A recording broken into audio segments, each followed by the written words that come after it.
Ladies and gentlemen, first of all, I feel honored to be here in this very famous institute. And I asked before coming here that you're probably well-informed public, and that I'm afraid I'm not going to give you more information than you have, but I will try, because I think that a lot of misunderstanding about the Arab Spring is now the main problem.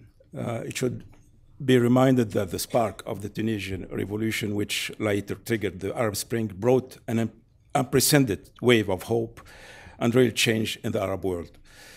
But following these events, many politicians, analysts, and journalists from East and West alike have embarked on speculative assessment on the chances of success of the countries transitioning toward democracy.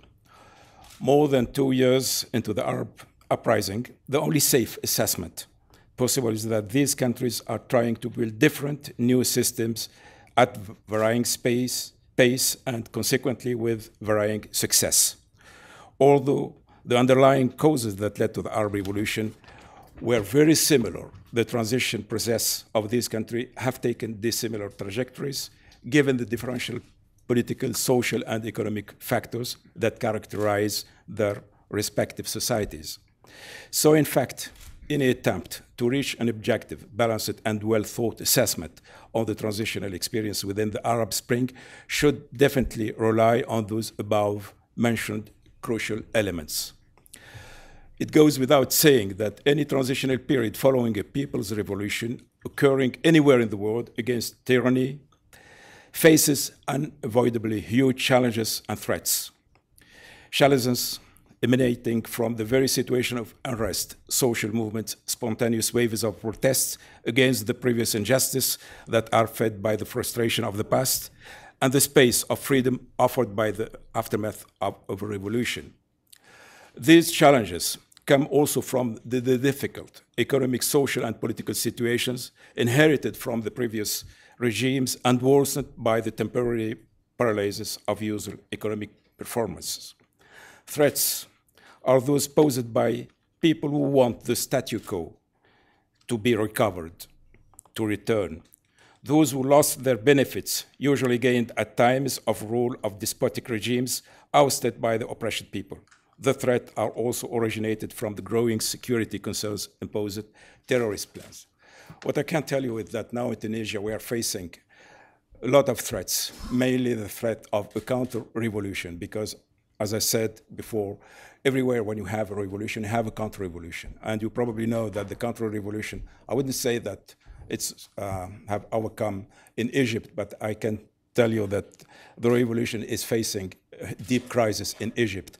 And that because what happened in Egypt, now in Tunisia, we're suffering also a harsh counter-revolution, and then we expect this revolution to grow more aggressive day after day. So this is the principal threat we are facing, because the people who lost power, who lost wealth, and who lost their privileges, they're not going to sit and just watch the revolution and democracy coming, being in charge of the country. So this is the first threat. And this is quite normal, because everywhere where you have revolution, you have counter-revolution. This is, I would say, a real law, universal law, everywhere where you go. The second threat that we are facing in Tunisia and also in the rest of the Arab world is the terrorist threat.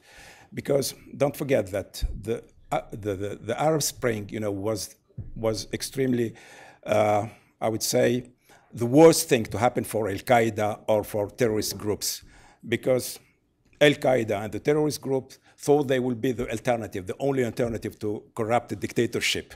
So when this peaceful and secular revolution occurred, they were quite surprised, and we thought that probably it's the end of Al-Qaeda. I mean, politically and ideologically, that would be the end of Al-Qaeda. But now, when we see what happened in Egypt, for instance, when you see that this the centrist part of the spectrum, of Islamist spectrum, played the role, who played the game of democracy, now are in jail or put aside. Probably this would give more credibility to all what the Al-Qaeda and the terrorist group always said, that none of business with democracy. That's nothing. Those values are false values, and this would probably encourage and give more, once again, more credibility to what the Al-Qaeda and the terrorist group are saying. So this is probably the most, I would say, sad thing that happened to the Arab Spring, what happened in Egypt, because that means that the counter-revolution is now going, what happened in Egypt is that democracy has been betrayed by secular, betrayed by liberals, and that what probably a lot of Islamists will no longer give any credibility to democracy. And this is why democracy is in a mess in Egypt, because on the one hand, the Islamists would no longer believe in it, and on the other hand, the so-called liberal and the so-called leftists, the so-called secular, didn't accept to go to wait for the next election and to give the system, to accept that the system is when you want the election, you have to go until the term. And now the third problem for any country, in the Arab Spring, of course, is economy, because we have had this revolution mainly because of the economic problem, because of the employment, and the problem of employment and so forth. And now many people, even in Tunisia, they are saying, hey, we have made this revolution, but the situation didn't improve. And how can you expect the situation to improve when you have a political crisis, when you have a security crisis, and when the bureaucracy is waiting for a stable government? Because we have discovered that even when you have money, even when we can raise money for programs for inland area and so forth, even when you have the political will, it's not enough, because you have inherited the bureaucracy of the old regime, and the old regime would block everything you would do because it's not in their interests. So we're facing the huge expectation of the population. You are facing the bureaucracy. We are facing the bureaucracy of the old regime, blocking and doing all it can to make things not work. So you have the high level of expectation, no means. You inherited from the bureaucracy and from all kind of frustration, and you have to deal with this. So this is the situation all over the Arab world, but it depends of the structure of the country, the structure of the population. And in Tunisia, I can say that fortunately, we are facing those three challenges because we are lucky in a way, because we have homogeneous society, we have a well-educated population, we have a middle-class population, we have our army is a professional army, a disciplined army, not involved in politics. We are backed also, this is very important, we are backed also by our friends in Algeria, in Libya, we are backed by our friends in Europe, backed by the United States. All those countries would like the Arab Spring to prevail in Tunisia at last, because everybody knows that Tunisia is the last hope for the Arab Spring. So, but what would be the outcome of this? Personally, I am confident, but the problem is that Tunisia is not an island. We are in a region where we have extreme instability. When you look to the map, we have Mali in the southern part of our frontiers. We have Libya. The situation is worsening everywhere in Egypt, in Syria, and so forth. So the situation is extremely tense. But once again, we have to do the job, because otherwise, this hope will fade, and democracy will be in an extremely dangerous situation in the Arab world. And once again, you will find people saying, hey, we told you that it's not, Arab do not fit with democracy, and it's cultural conflict and so forth. While you probably know that it's not, the narrative is not about Arabs with democracy. The narrative is about democracy itself. Plato, when he talked 25 centuries ago about the could lead to chaos, and then chaos could lead to a new dictatorship. He was not talking about Arabs. He was talking about his fellow citizens in Athens. And you know probably that the people who elected Hitler were not Arabs. They were German, well-educated German. And you probably know that in France, after the collapse of the French army, the French didn't have any problem to live under dictatorship, French dictatorship. So it has nothing to do with Arabs or the Muslims. It had to do with democracy.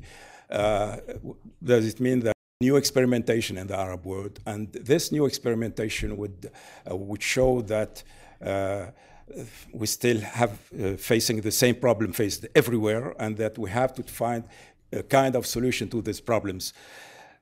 Yesterday I was saying that as a human rights activist, we fought for more than 2 decades, to have freedom of expression. And now we are facing the fact that freedom of expression means also freedom of disseminating rumors, freedom of having, using, the dirty money from capitalists, from old regime barons to attack the government, the elected government.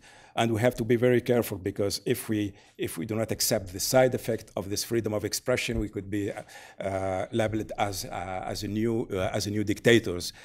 But it's extremely frustrating to be insulted by people who were working with the old regime and using freedom of expression, to combat the democracy. The same thing when we are discovering that we fought for having an independent judiciary, but now the judges are independent toward the government, but not independent towards political parties. So they are politicized, and they are working, some of them are working against the government, and we have to accept this. And also we know that probably the elections would be extremely difficult to hold. We would like this election to be fair elections and so forth, but we know that there will be a lot of money coming from inside the country and outside the country. So you see the kind of problems we are facing. They are the same problem of the implementation of democracy everywhere. But we have to find our own solution, and that's not easy. So you see, the narrative is not about Arabs, it's about democracy, how to implement democracy in this very specific cultural context. So, but I don't know if we will succeed, but I know that we are trying, and that we are trying our best. And please pray for us. We will work, but we would need probably your prayer and your support, your political support, if you can give us this kind of support. Well, I would like to finish by saying some words about the International Constitutional Court. I have had this idea 20 years ago.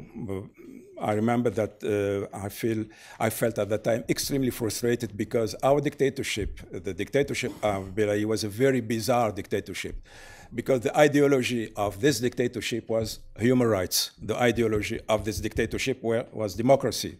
I never heard any political leader talking more about democracy and human rights than this Ben Ali.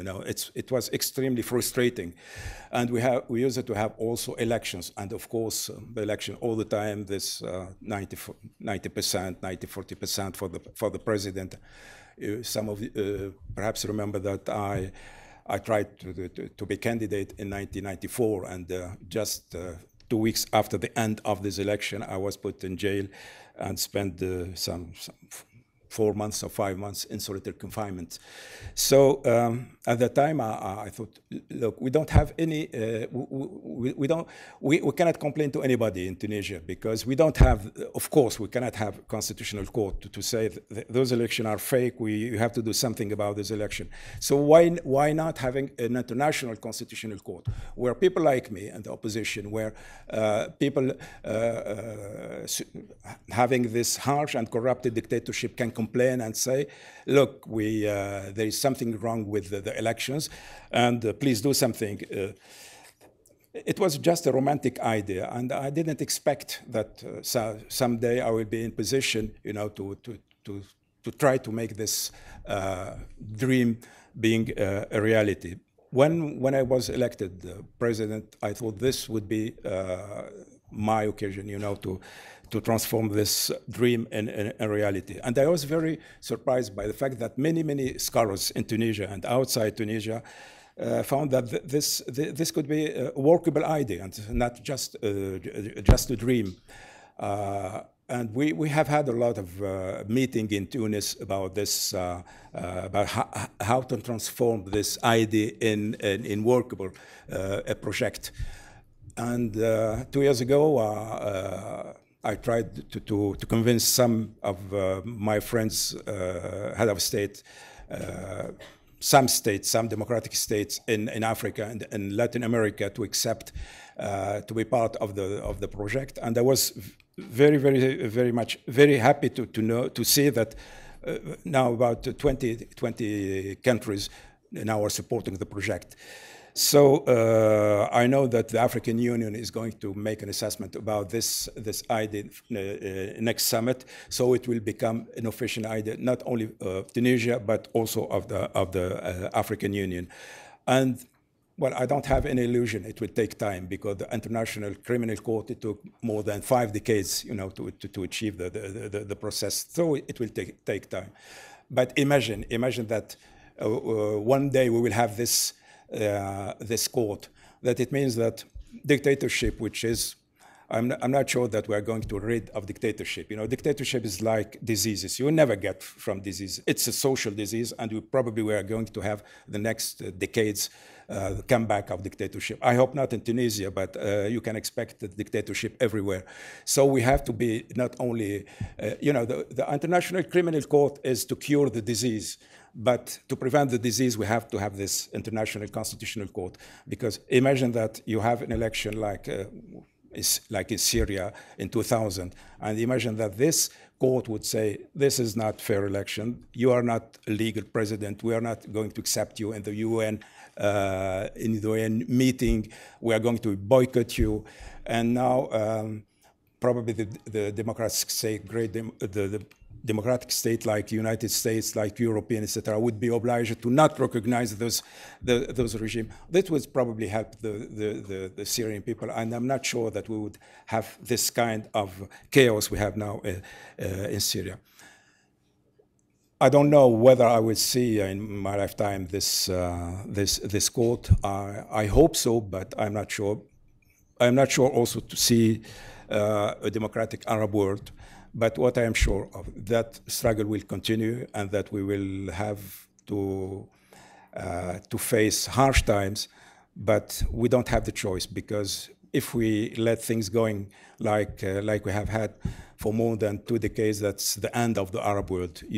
We are, you know, when you see that poverty is rising, when you see that employment is exploding, when you see that means that violence is not very far, and that the whole Arab world could be really in a mess, and that it could be a danger not only for the Arabs themselves, but for the whole region, for Europe and for the West. So promoting democracy, promoting human rights, promoting development is a question of life or death for our nation and for also the peace of the world. I'm going to stop here because I told you that I will not talk about more than 20 minutes. I would be happy to answer your question, and thank you so much.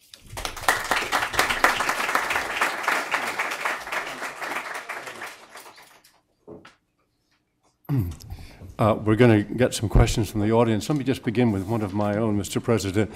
The world had an electric reaction to what happened in Tunisia, where the Arab Spring had its origins. I think there also was a very positive reaction to your becoming president, because your background is a background of human rights. I must say that was an honest but somewhat depressing account you just gave right now of how the Arab Spring is going and what the possibilities are. Have you found that being in office, it simply is more difficult than you thought it was going to be? Oh yes, it's much more difficult, you know, much more difficult. I always say that when I was in prison, you know, I used to sleep, but I don't sleep very much now when I'm in Carthage. Yes, of course. Because you discover that it's really extremely complex. You know, it's very, power is extremely frustrating experience because you think that you can do everything and that in fact you are facing a lot of obstacles, you know. For instance, I just give you an idea about how frustrating it can be. You probably know that we have the revolution because the high rate of employment, of poverty, and so forth. So when we said we have to put a lot of money in this region, in the region of Gafsa, Sidi Bouzid, where everything began. Well, you have the political will and you have the money, you have the resources, but nothing happened. Why? Because you know the bureaucracy would do anything it can, you know, to avoid this money to reach the population, and then you have even citizens. You know, imagine that in this region we badly need foreign investment and even Tunisian investment, but investors would say we never go there because people are, you know, demonstrating all time and so forth. So you have the bureaucracy, you have the population itself, and then you have many other obstacles. You know, people would like to have a factory. Okay, we are going to build a factory. We wanted it now. Yeah, what does it mean now? If you want this factory now, that it means that you have to wait 4 or 5 years before. No, we wanted it now. Well, tell me how. How do you want me to make like this? And then you have a factory. So you see how frustrating it's, and of course you know that as I told you, when you have a revolution, you have the counter-revolution, and you have to deal with this counter-revolution. As a human rights activist, you cannot say just put them in jail or something like that. So you have to be very, very careful. You have to accept long-term solution of the problem. But I must say that even if it's difficult, it's extremely rewarding because it's an honor for me to be in this position. I can do something. I'm not completely without, but it's you see that how complex, and that really it takes a lot of time. And this is the most important lesson. It takes time. We need time, and this is why. Please don't say that it's over or it's failed. We need, I would say, 2 or 3 decades to say that the Arab Spring has failed or has succeeded. And then one other question about Syria, which is the obsession of the moment. You actually extended the possibility of offering asylum to Assad. Can you talk about that a bit? I mean, that obviously was your way of suggesting one way out of this situation. Do you see this ultimately being a political solution, maybe in Geneva rather than in the area? No, the problem, no, you talk about asylum. Now it looks like a joke because, in fact, it was 2 years ago, you know. 2 years ago, I remember I asked with one journalist, I said, life is much more important than justice. If this dictator accepts, you know, to step down and to leave Syria, we can accept to take him in Tunisia and to guarantee him safe haven.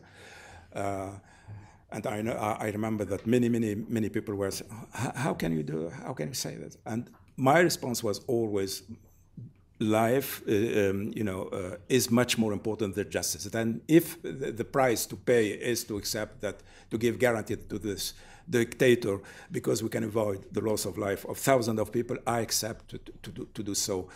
But now the problem is completely different because, you know, after 2 years now, we are reaching about 100,000 people dead and more than 7 million displaced people and so forth. I think here is really a criminal. And but I would say that even if we can be sure that the nightmare could be stopped in Syria by giving this guarantee to this criminal, it will be terrible to say yes, but we have to say yes. But once again, saving life is much more important than to put this man in jail for the rest of his life. Now, the problem itself, I'm not seeing any kind of solution without putting the pressure on Iranian and on Russian. And because otherwise the slaughter would continue. This morning I have a meeting, very good meeting with President Rouhani. He seems very open.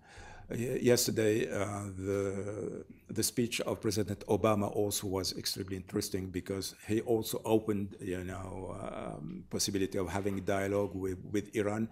So I am a little bit optimistic about the outcome, and probably in the 2 or 3 months to come, find a political solution. If there were a political move to settle the war in Syria, should the Iranians be part of that solution? Of course, because they are playing an important role. So it's sure that we cannot have any political solution against or without Russians or Iranians. Sure.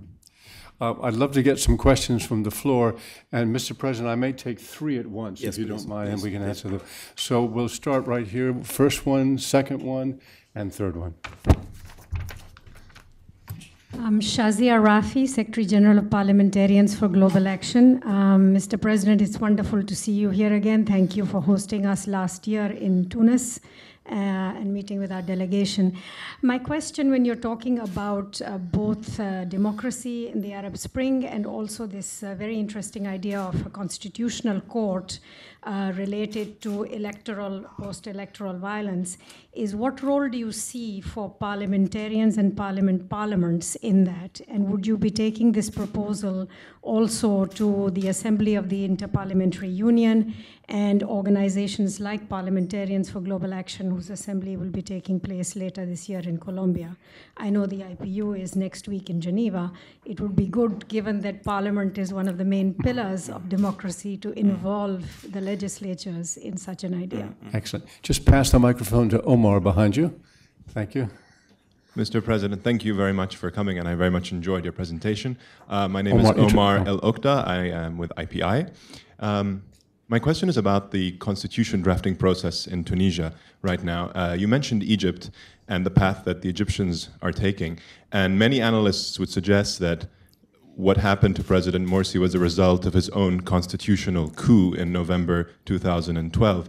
So given the kind of path that the Constitutional Assembly in Tunisia is taking, and its sort of ups and downs, I heard it was suspended in August because of the crisis, and as well the diversity of your political scene, what measures are the Tunisians now taking to essentially prevent a similar fate, to produce a document that is inclusive of all members of the political arena, from Ennahda to the influential UGTT, the General Labor Union in Tunisia, etc. I'm just curious, in light of what's been happening, what's going on at this moment. Thank you. And the third question, the gentleman here on the side.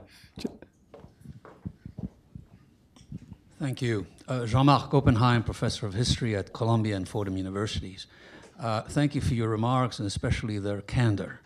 I'd like to ask you to address the issue that has come up recently in the Constituent Assembly in the last couple of weeks about the fact that, I don't know if it's a law or it is being discussed, becoming a law, the Tunisian women under 35 years old would have to receive the permission of their fathers or husbands to travel outside the country. Okay. Could you answer all 3 of those at once? Yes. Well, for the first question, of course, I think that if we had the support of the parliamentarian all over the world, this would be a great help, because we do believe that now we are trying to sell the idea to the NGOs and to the parliament all over the world, because we personally, I don't expect much enthusiasm from states, because you understand why, especially from Arab states. So the support is to come from parliaments, because, of course, because they are elected by the people, because they, I think this kind of idea can be interesting for them, and also trying to find support from the civil society, because it's a typical idea of a civil society militant. Now, about the constitutional process in Tunisia, you probably know that we have chosen different way, different path, completely different than Egypt. Probably the most difficult. The most difficult because we have decided first to elect a constituent assembly, and then you have to have commissions, and then to write. I think we wrote 3 drafts until now, and then to have discussion with the civil society, discussion with the young, the women, and the process has taken more than 6 months just in discussion, and then probably 1,000 people have been involved in the discussion and the writing of the constitution, and we have had about six commission working on the preamble and the human rights and so forth. So we deliberately chose to have this very long and very difficult process because we wanted this constitution to be the Tunisian. Every Tunisian should be quite sure that this constitution it's his or hers. But where is Mabrouka? Is here? I think she will give you perhaps more information because she is part of this assembly and she is part of the process, and maybe she could give you more information. Mabrouka, would you tell her what happened? Can we get a microphone, please?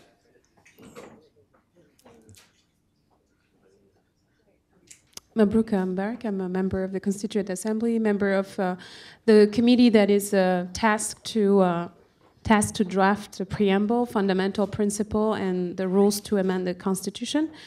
I have an interesting vantage point because I'm inside the rooms, and I can tell you it's been a wonderful adventures, and I wish the media was showing all the animated debate that we have for almost a year and a half. Our experience was unique because we decided to write a consensus-based constitution and to have everyone participate. I traveled from Tunis to Oslo to Montreal to have people tell me what they want in their constitution. And I saw people who'd said, with tears in their eyes, that they left the country for 23 years and they wouldn't think a moment that they will be told to write their own constitution. So yes, it takes time, and I hope that everyone will know what happened behind the curtains in Tunisia. It takes a lot of time because it's not easy. Everyone wants to write the constitution based on how they experience the dictatorship. So everyone wants to impose. And when you know people who are with you in committees, you understand why it's taking so much time. You understand why we're talking about identity. I wish we can talk more about economy, but it's the thing. Then, the president of my committee, for example, spent more than 16 years in jail with the only book to read is the Quran. So no wonder why he has this perception, it's normal. In the end of the day, it's how do we live together and make sure that this document includes everyone. It's not going to be the perfect document because consensus, I think, is the definition of imperfection. Not everyone will be completely satisfied, but not everyone will be completely dissatisfied. And it's taking a lot of time, but we were reaching really the end of it. And unfortunately, a colleague of mine, a member of the Constituent Assembly, has been assassinated. And this is part of the counter-revolution. We have to live with that. With every revolution, just as President Marzuki said, there's always a counter-revolution. And this has put on hold the whole process.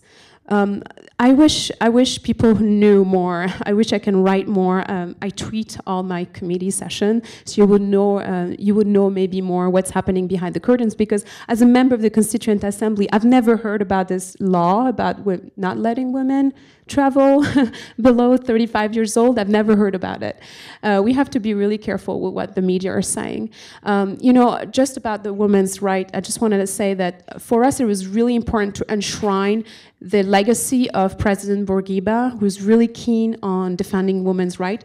And right on the preamble, we wrote that citizen, men and women, are equal in rights and duty. And I have a lot of male colleagues that are saying, "You sure about your duty? You sure you want to do the military?" And we said, yes, we want to be equal. And I don't know how you can top that. right in the preamble. So again, we have to be really careful, and I wish there was more transparency on the process. I wish I had more time to write about I hope I'll be able to write about it so that I can share my experience and what happened in the backyard, behind the curtain. Thank you. Thomas, I think that was an answer to your question. So I'm going to get some other questions for the President. Bill Pace, here on the aisle, and there's Saul. Oh, thank you, Mr. President. Thank you very much. Bill Pace, I am General Secretary of an old peace group. Our largest project is the International Criminal Court, is a global NGO coalition for the International Criminal Court. We're very pleased that your comments about the ICC earlier. As a member of the African Union, I hope Tunisia will stand up and defend the Rome Statute and the ICC in the African Union, the controversies that are surrounding the ICC in Africa at this point. And the second thing is on the interesting initiative that you raised. We have 800 or 900 member organizations in Africa. But I can just say, I think the Pan-African Lawyers Union, headquartered in Arusha, would be a tremendous group to get involved with your Constitutional Court initiative. And I think they would be honored and pleased to work with you. And I agree with you that civil society will be crucial to taking such an initiative forward. Gentleman here on the aisle, yes.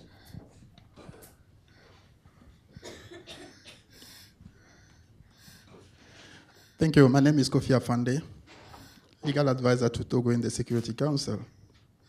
I join my voice to my predecessor to thank you for the presentation and enlightening us in the situation in Tunisia. Unfortunately, I was also in Tunisia in the process of some discussion on the constitution. I didn't have the privilege to meet you, but I hope when I come next time, I can find my way to you.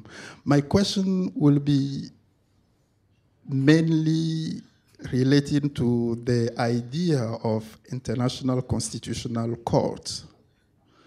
I believe to have understood that you didn't give to it now a very elaborated thought. But I want just to know if there is any document or any circle where that has been discussed in terms of the different parameters which will be taken into account. Meaning, are we moving towards a global constitutional order, or that court will be deciding over national constitutional orders, knowing that not all countries also in this world have constitutions? Then just to limit it to that, what will be the procedure? How do you foresee it so that if there is a document that we can rely on, we start giving a thought to it? Thank you. Do you remember who I pointed out for the third question? Very good. Saul, yes, indeed. Thank you. First of all, Mr. President, thank you very much for your excellent presentation and very honest presentation too. I have two different, I am Saul Weisletter. I'm the DPR of Costa Rica to the UN. I have two very different topics. The first one has to do with your project about the Constitution. I'd like to know, or later somebody can tell me, which Latin American countries have been involved in that. And secondly, of course, I cannot commit my country, but certainly we would be very interested in at least reading the whatever it's written and about the process, and maybe we can also later get involved much more on that. Of course, as I say, I'm not committing anything, but it sounds as an interesting idea that we would need to analyze it deeper. The second is a question related to the Arab world, the other geographical context that you spoke. Some people say that the Israeli-Palestinian conflict is the core of the situation in that area. We know that there are negotiations going on right now between Israelis and Palestinians, thankfully in a very quiet way, and we hope they will continue like that. So what's your appreciation about those conversations and the possible result, and if they reach an agreement, what impact do you think it will have in the region? Thank you very much. Could you answer those three? Yes. I'll begin with probably the ICC with Africa. I don't know, probably what... oh, sorry.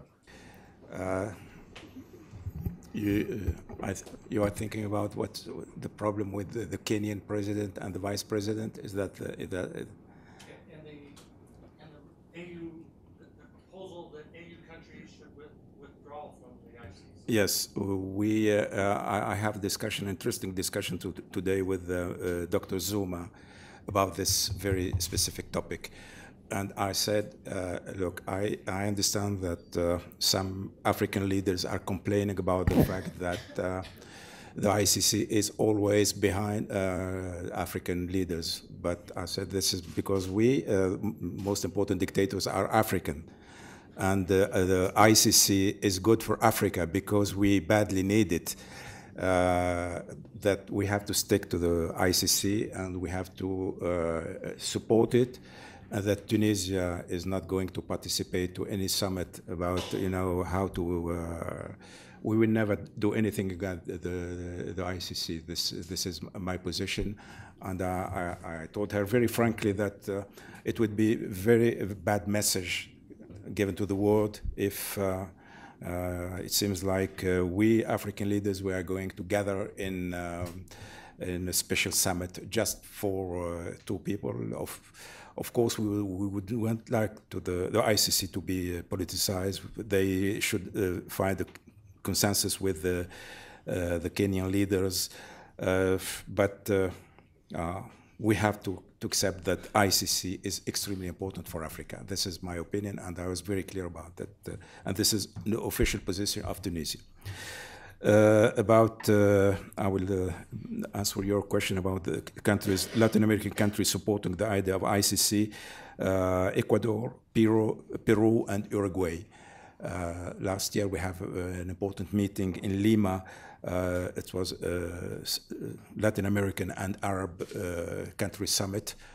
And I discussed it with the leaders of those countries, and they gave their support. So if we have another countries, it will be great. You can talk with my legal advisor, and he will give you all information needed about the Arab-Israeli conflict. Of course, we support everything that could lead to peace, and I know that there are a lot of discussion. And that maybe we could have good surprises in 2 or 3 months' time, and this would be probably something very exciting for the whole world. Now, about your question, I would like to give the floor to my legal advisor because he is in charge of this this project, and he will give you more technical details. Ahmed. Excellent. We'll take 3 more. I have to say the president has to leave exactly at 5 o'clock, so we're running out of time. John Hirsch in the front row, gentleman back there, and I'll take a third. If not, we'll just take those 2. You go. Is he not going to ask? Yes. Some words to Absolutely. I didn't know. I thought that was for later. I'm sorry. Go ahead. Thank you so much. Ahmed Urfili, I'm the legal advisor to the President of the Republic. There was a question concerning the applicable law which will be applied by the International Constitutional Court. First, concerning the documents, there is a document which was distributed in maybe a limited quantity, which is this one. It is now made in 3 languages, Arabic, French, and English. It presents the main ideas about this project and the main texts also, which contain references which be useful in order to identify this International Constitutional Court. There are essentially a number of international conventions, charters, and also case law, and also maybe some customary principles. But mainly the international constitutional law, which will be applied by this court, is turning around the idea of the democratic principle. And second, as you know, which is the case for most courts in the history of humanity, for having a court, you have, at the beginning, a body of principles. But after that, the court itself builds its own rules or clarifies these rules. So the international constitutional rules exist yet, but they will be clarified by the International Constitutional Court itself. last information is that we are building a website concerning this idea, which is now has the address of www.carthage.tn. Thank you. Thank you. Okay, now, John. John Hirsch with IPI. First of all, thank you very much for everything you've said here today. I want to follow up on Bill Pace's question about the ICC and the African Union. We had the Kenyan ambassador here, this very place, 10 days ago, and basically the Kenyan government has decided to leave the ICC. It's virtually a fait accompli. And the African Union is on record publicly as getting ready to encourage other countries to renounce the Rome Statute. So Mike, and you've been excellent in your response just now, but I want to ask you whether you would consider, as Tunisia, mobilizing publicly a counterforce of other African member states to not have the African Union take that position, rather than this just becoming a fait accompli, and then your country and a few others get up and say, well, we regret this, but then it's a kind of a fait accompli. So I think there's a moment of opportunity here, and I really, great opportunity to see you to say this to you. I began to do so. So if you could make this very public and really put pressure on the Commission, Madame Zuma, I mean, you know, there's a political decision, not a legal decision, and it really endangers the ICC itself, which is a really fundamental instrument of international law. So thank you so much. But if you could comment briefly on that. Respond now, and I'll get the last question afterwards. Yeah.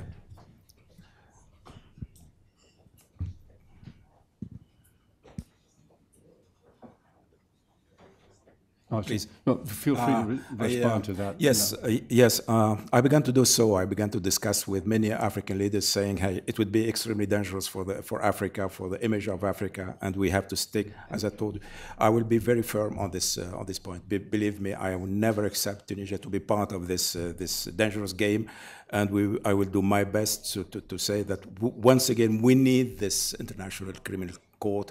We need it for the sake of Africa, and we have to stick to it. And then the final question, gentleman in the back. Thank you very much. My name is Fred Smith from Radio LIB, #1 African radio station in the diaspora. Yeah. Thank you very much. My first question seems to center around the Arab Springs. It seems to be a revolution, if you will agree with me, of younger people revolution versus the revolution of your predecessor, and with the help of social media. But what your take on it, being that other Arab countries have tried and have failed.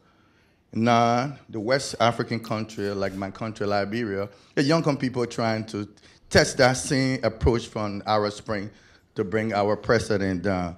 And could you say, with all the Arab Spring, will you be talking to us today? What help did it help you? And my last question on the code that you're trying to set up and will be presented to the African Union.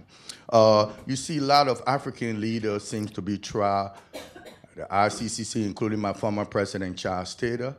The African Union seems to be the better way to try African leaders is on the sword of Africa. Do you think your approach will be much better in helping African leaders try dictators and corrupt leaders try on the continent versus try with the International Criminal Court? What method with your approach will be best for trying African leaders? Thank you. Well, I have had, as I told you, a lot of discussion about the International Criminal Court and Africa. And some of African leaders told me that why not effectively try African leaders in Africa? Why not trying to have an African criminal court? And say that it's a nonsense because we are not fighting against dictatorship in Africa. We are fighting against dictatorship all over the world. It's an international problem. It's not an African problem. And if we do that, that means that we suppose that dictatorship is just an African problem. It is not. It is not. So we need an international body. So I don't agree at all to have.